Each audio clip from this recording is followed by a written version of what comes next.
And it's the optics of this are just terrible, I think, for the Democrats to have the mayor trying to stop essentially law enforcement from doing its job when the Trump administration, whatever side of politics you fall on, it has a clear mandate to do precisely this. This isn't a surprise. They campaigned on this and they have a clear mandate to execute these policies. It's been absolutely the issue that really put Trump into the political arena as successfully as it did. This is a signature issue along with trade.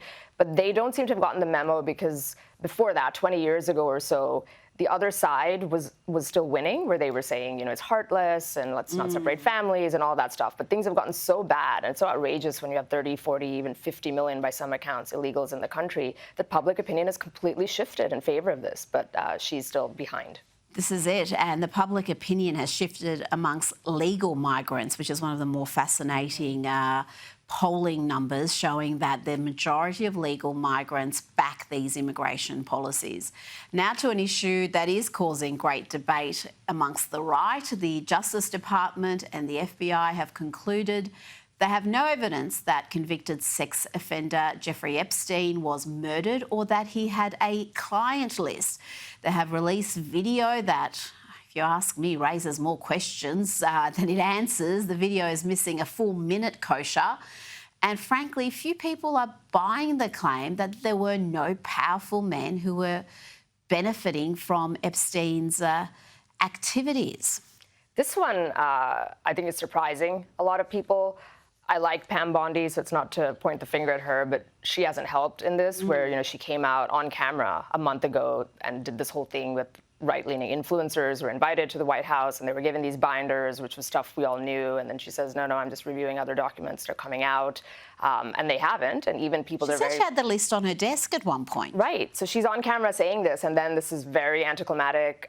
Kash Patel and Dan Bongino, these are figures that are very popular on the right. They're all backing this up.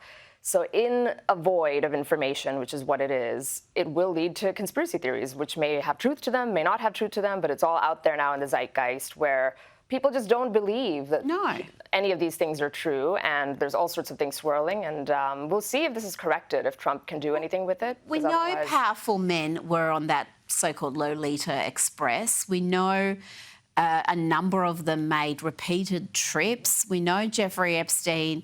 I mean, why is Maxwell in prison if there is no client list? Who was she trafficking these girls to? Because she's in prison for trafficking. Right. There are so many questions, and the missing minute out of this video, no clear explanation on why that is the case.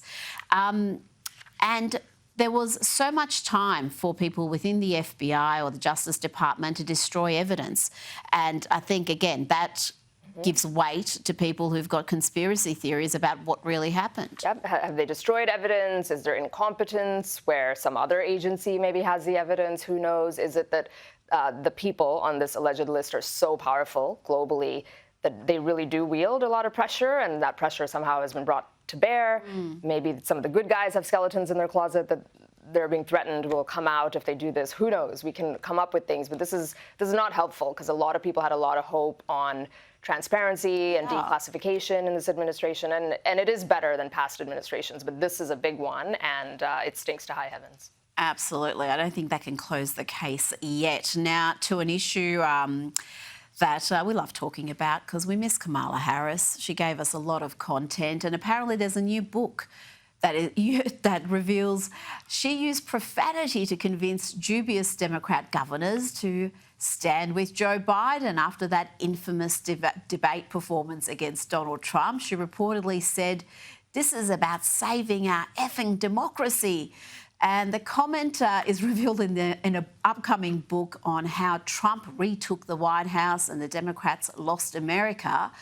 And Kosha, it seems Kamala's blue talk there worked, because right after the meeting, New York Governor Kathy Hochul and Minnesota Governor Tim Walz appeared in the White House driveway, and they voiced their full support for the ailing president. Fascinating period in American history. We do miss her, and maybe she did fall out of that coconut tree. She kept talking about her mother, saying something along those lines. I find it hard to believe that her blue talk is the reason why those two lined up afterwards. It's probably because they're all about self-preservation and political expediency. And at that point in time, they probably thought the ship hasn't sailed yet. Maybe Lady Macbeth, as Jill Biden was referred to by many people, played a hand. Who knows what it was, but that was probably the reason. And then as the tide turned and people were throwing Joe Biden under the bus when it was just impossible to ignore, very quickly, they and others shifted the side over to whatever they had to back at that point. And you do wonder whether Tim Walz was rewarded. I mean, there was a few reasons why she selected him, all of them bad, it turned out, but maybe this was part of it because, he fell into line very quickly.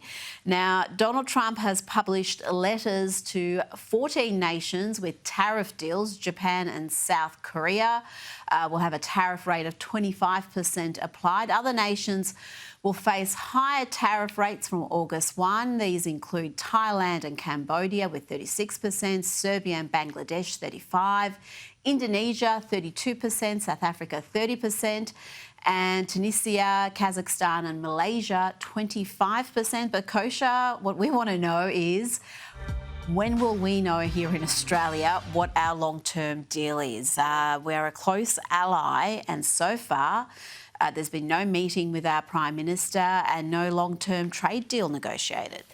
It sounds like our Prime Minister is being definitely very reactive rather than proactive here. And so the default, most likely scenario, I think, will be the 10% baseline tariff will stand.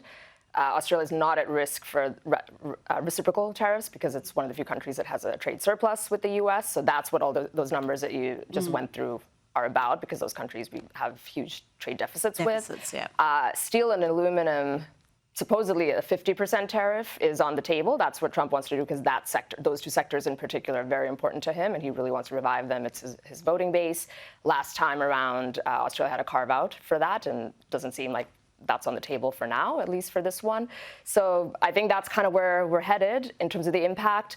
I think the U.S. is maybe 5 to 7% of exports of Australia, so it's not a huge thing directly, and that's probably why Albanese is kind of playing, reactionary rather than proactive. Could we be getting, despite the fact that we're one of the very few countries with a trade surplus, could we be getting a less than ideal deal because of our government's reluctance to increase defence spending? We saw at NATO, Trump said that Spain was the only country that did not increase spending, and they were going to get a tariff deal that they did not like. They were going to pay one way or another. And I wonder whether that's in the thinking at all for the Trump administration when they come to a final figure for Australia. I think it's a good point, because in general, that's another one of Trump's planks, that if the U.S. is underwriting security for the rest of the world, we want to get paid for it. So that Australia kind of falls within that.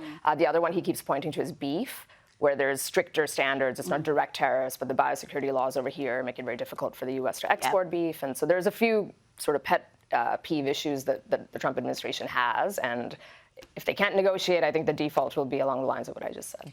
And just finally, we know the Prime Minister is meeting with Xi again. Is that a signal to the US that we are cozying up to China, perhaps, and we don't see China as a threat, as perhaps the US does? I think because Australia is in a unique position, given its relationship with the US and with China, where it's the largest trading partner.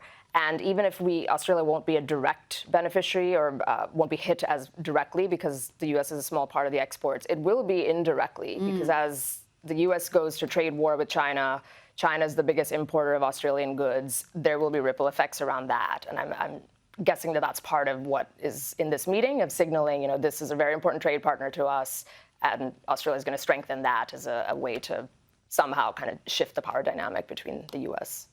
Kosha Gada, thank you so much for your time. Pleasure.